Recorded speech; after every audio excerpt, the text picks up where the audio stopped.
ሰላም እንዲናችሁ በያላችሁበት ሁሉ ነገር ሰላም ነው። አሽና እንዲወላችሁ እሞኝላችሁ አለ ቤተሰቦች ስትጎንደሉ ማለት ላይክ እና ሼር እያደረጋችሁ ሐሳቦቻችሁን ለብዙዎች አካፍሉ። ለዚህም ኮልቤ አመሰግናችኋለሁ። ዛሬ ወደ ሚዛናችን ይዘንላችሁ የመጣን እንግዲህ የግል መንግስትም የትኛውም የጤና ተቋማትን በህግ ተጠያቂ የሚያደርጋቸውን አዲስ ህግ ነው። እንግዲህ በዚህ ህግ መሰረት የትራፊክ አደጋ የደረሰበት የትኛውም ተጎጂ እስከ 15,000 ብር ድረስ የህክምና እርዳታ ማድረግ ግዴታ ነው ለየትኛውም ተቋማት። በርግጥ አሁንም ግብግባቸውን የምትተው አይመስለኝም። ሰው ደሙ እየፈሰሰ አካሉ ጎሎ ሰውነቱ ጦፍታ ሆስፒታል ላይ ለድንገተኛ አደጋ እርዳታ ሲመጣ እባካችሁን እንደ ዶላላ ድርድር ውስጥ አትግቡ፣ እንደ ነጋዴ ድርድር ውስጥ አትግቡ። ይሄ ህግ ራስ አስፈልጎም። ህሊና ላለው ሰው ልቦና ላለው ሰው እናቶች የመኪና አደጋ ደርሶባቸው፣ ሴቶች፣ ወንድሞች፣ እናቶች፣ ህፃናት የመኪና አደጋ ደርሶባቸው ሲመጣ ምን አለ የተወሰነ እርዳታ በነፃ ብታደርጉ። ህግ ሁሉ አያስፈልግም። አረመኔዎች እየሆኑ ስለመጣን ገዳዮች ሆዳሞች ሆነን ስለመጣን እንጂ እኮ ህግ ሁሉ አያስፈልግም። በእርግጠኝነት ይሄም ህግ ራሱ ከጸደቀ በኋላ ይሄም ህግ ወደ ተግባራዊነት ለማዞር ብዙ እንደምንቸገር እርግጠኛ ነኝ። ይሄም ህግ በህግ ትጠየቃላችሁ እየተባለም ገና እንጠየቅ እንካሰሳታለን እንጂ አንሰጥም ይሄን አገልግሎት የሚሉ ተቋማት ሊኖሩ እንደሚችል እርግጠኛ ነኝ። ያሳፍራል። የአንዱ ደም መፍሰስ ለአንዱ ሰርግና ምላሽ ነው። የአንዱ አደጋ ለአንዱ ደስታ ነው። የአንዱ አደጋ ለአንዱ አሸወይና ነው የሚሆኑለት እና ያሳፍራል በጣም።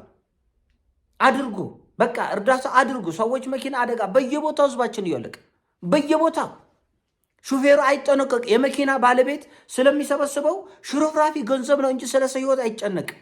ሹፌር ኧረ እባክህ ፍሬኖን ብያለኝ ነው እንደዚህ ምልክት እያሳየኝ ነው እያላቸው፣ በተለይ የታክሲ ባለ ንብረቶች፣ በተለይ የህዝብ ትራንስፖርት ላይ የምትሰሩ ሰዎች እባካችሁን የእናንተ ኮርስ እንዲሞላ ሰው ማለቅ መሞት የለበትም።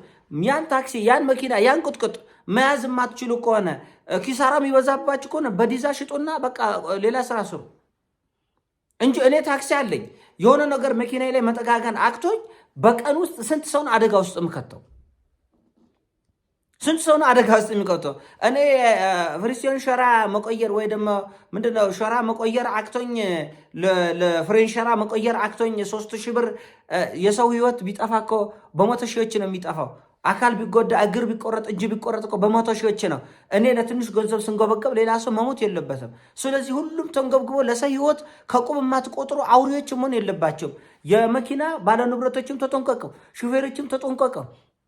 እንደገና ሆስፒታሎችም ደግሞ አደጋ ከደረሰ በኋላ ወደ አውሬነት መዘር ጥሩ አይደለም። አሁን ሰሞኑን ጎረ ላይ አደጋ ደርሷል። አዲስ አበባ ማአት ዛሬ ራሱ ወደ ሰላም ሆቴል እንደዚህ አደጋ ደርሷል። በተለያዩ ቦታዎች አደጋ በየቀኑ ህዝባችን እያለቀ ነው በየቀኑ እና ርህራሄ ለማሳየት ሞክሩ። ትንትዬ ርህራሄ ሰው እያለቀ ነው በዚህ በመኪና አደጋ። በእውነቱ ነው የምላችሁ ኢትዮጵያ ውስጥ ከጦርነት ቀጥሎ ህዝቡን እየፈጀ ያለ መኪና አደጋ እና ከመኪና ባለ ንብረቶች ይጀምራቸው።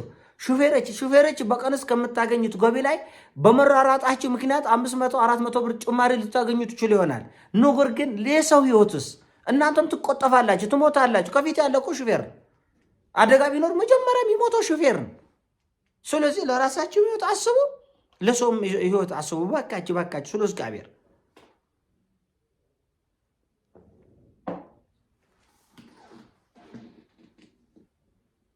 እና እጅግ በጣም አሁን ሰሞኑን ራሱ እንደምታውቁት በጣም በሚገርም ሁኔታ በጣም በሚሰቆጥጥ ሁኔታ ሁለት ወንድማማቾች ማነው ታላቁ ይስሐቅ አብርሃምና አቤኔዘር አብርሃም የተባሉ ሁለት ወንድማማቾች እንደወጡ ነው የቀረ። ትልቁ ከአዲስ አበባ ወደ ወላይታ ሲሄድ በመኪና አደጋ ሞተ። ትንሹ ደግሞ ይሄን ሐዘን ሰምቶ ወይኔ ወንድሜ ብሎ እያለቀሰ ወደ የወንድሙ ሬሳ ለማውጣት ሲሄድ እሱም ደግሞ ተደገመ። ሁለቱ ሬሳ አንድ ላይ እናት ተወቀፈች። ሰሞኑን 11 ሰው ነው አንድ ጊዜ ጭፍልቅልቅ የወጣው ከሲኖ ጋር ተጋጭተው። ስለዚህ አሁን የጤና ተቋማት እነዚህ ሰዎች ሲሄዱ አንረዳም ልትሉ ነው እንዴ? የሚከፍሉ እኮ አለ 15,000 ብር ጭምር እባካችሁ የሚከፍላችኋሉ። በነፃ ስጡ የተባላችሁትን ራሱ ብዙ ቤተሰብ ከረዳችሁና ቤተሰቦቻችሁን ካተረፋችሁ ይከፍላችኋል። አንድ ብር ሳትቀር ግን ርህራሄ ይኖራቸው። የአንድ ሞት ለአንድ ሰርግ አይደለም። ይዘቆጥጣል። አሁን የግል ሆስፒታል ስትሄደው ህዝቡም ወረፋ በቃ ሰው ሁሉ ጤናማ ሰው የለም ወይ ነው የምትለው። ህዝቡም ራሱን መጠበቅ መጠንቀቅ አቅቶታል። ግማሹ በመጠጥ፣ ግማሹ በጫት፣ ግማሹ ነገሮች በልክ ባለመሆን፣ ግማሹ በኤችአይቪ ምን ሆስፒታል የግል ሆስፒታል ቃን ከጤና ጣቢያ ብሷል። ይህንን አጋጣሚ እነሱ ይጠቀሙታል። ርህራሄ የለም። ሎካርድ ዶክተር ፊት ለመቀም እኮ ከዛ የደም የሽንት የምናምን ጉዳይ ከመጣማ በቃ ራስ ደም ግፊቱ ተነስቶ ፍግም ትላል። አልጋ ያስከተባልክ ይሄ ሌላ ነገር ነው፣ ሌላ ነገር ነው፣ ሌላ ነገር ነው። እና በቃችሁ እንተዛዘን ግድ የላችሁም። አስታውሳለሁ በሰሜኑ ጦርነት እኔ በቦታውም ከአንድ 2-3 ጊዜ ተጎኝቼ ነበር እና አላማጣ ላይ ከፍተኛ ጦርነት በነበረ ጊዜ ቆቦ ላይ የነበሩ ሆቴሎችና ቤት ኪራዮች ሰማይ ወጡ።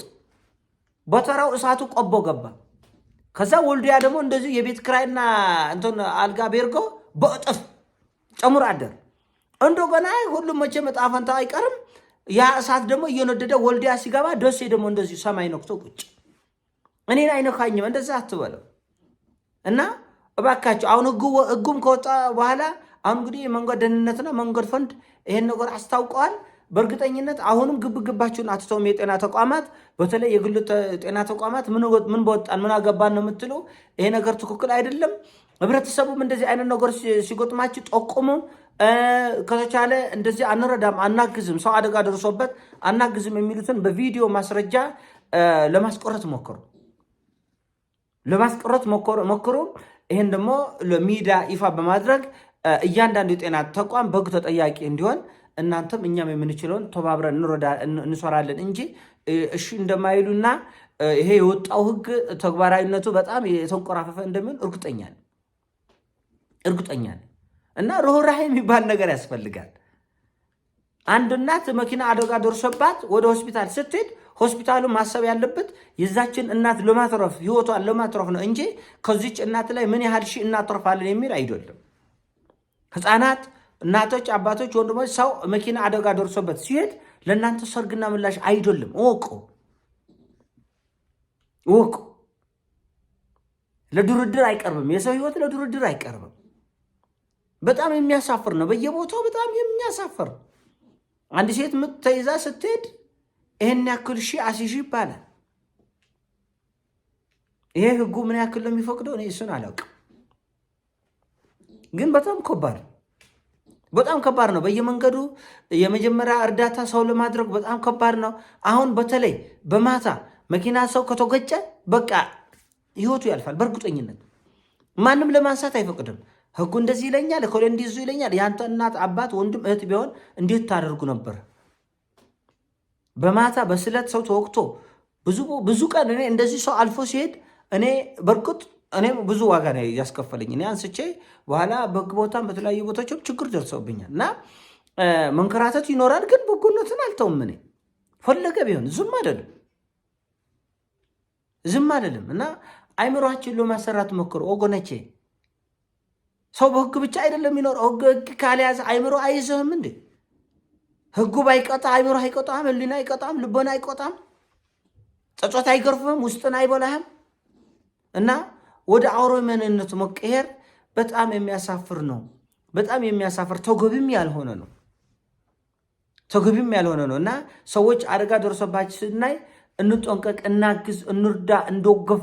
እኛ ያደረግነው በጎ ነገር ደግሞ ለቤተሰብ ይተርፋል። የኛ ቤተሰብ በሌላ ቦታ ላይ ክፉ ነገር ሲደርሰው እንደዚሁ የሚረዳው የሚያግዘው ሰው ያገኛል። እና እባካችሁን ጥንቃቄ ለማድረግ ሞክሩ። በተቻላቸው አቅም ጥንቃቄ አድርጎ የአሮጌ መኪና ባለንብረቶች ሁላችን እንጠንቀቅ። አሮጌ ነው፣ ሁላችን የያዝነው አሮጌ ነው። ስለዚህ ነገር ግን እኔ ትንንሽ ገንዘቦችን ላለማውጣት ሲባል የሌላው ሰው ቤት መናጋት የለበትም።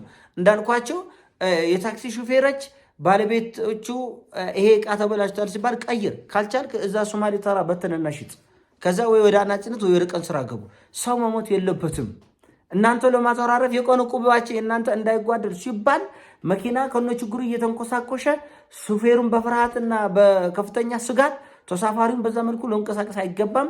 ሹፌሩ የሚጠንቀቅ፣ ባለንብረቱ የሚጠንቀቅ፣ የመኪና እንደዚሁ ትራፊኮችም ተጠንቀቁ። ሆስፒታሎችም ደግሞ ችግር ከደረሰ በኋላ አጋዥ ተባባሪና ደጋፊ ነው እንጂ አትራፊ ነጋዴ ለመሆን መሯሯጥ የለባችሁም። ተገቢ አይደሉም። ይሄን ሀሳቡን ሲሞቻችሁ ላይክ አድርጉ፣ ሼር አድርገው። እወዳችኋለሁ። ፒስ